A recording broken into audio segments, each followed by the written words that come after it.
Meddy, Bruce Melody, The Ben. Meddy, Bruce Melody, The Ben. Okay, uwo ndi bushire mu kibuga ni Meddy.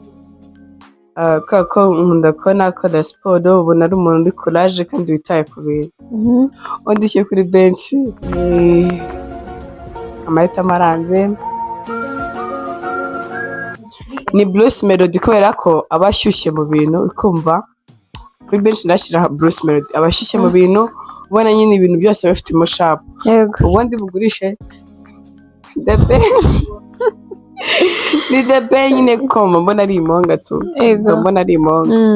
Okay, twagiye. Bulldog, Pfla na Riderman. Riderman namushyira mu kibuga.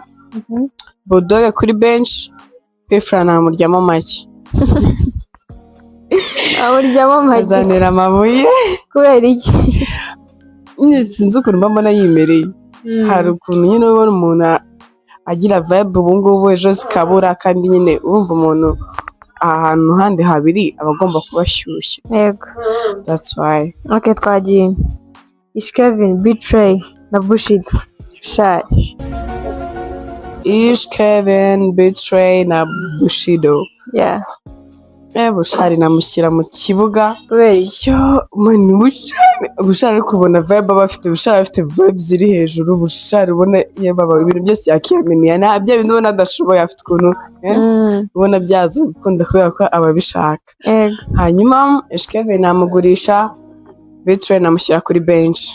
Kubera iki? Kevin nyine impamvu Kevin ntabwo njya mpfa kumubona, abana aragenda akabura. That's why. Dufite Airways, Aline Sano na Bwiza.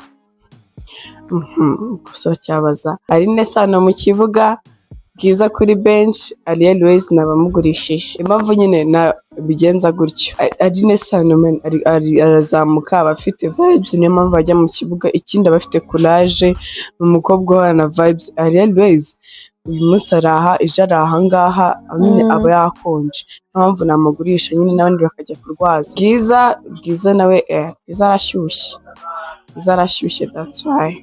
Okay. Noneho dufite Nengabo, Kenny Soul, Chris Easy mu kibuga na Nengabo na Kenny Soul. Abo ngabo babiri nabo njya mbaburira aho mbashyira. Kenny Soul arimo neza, namushyira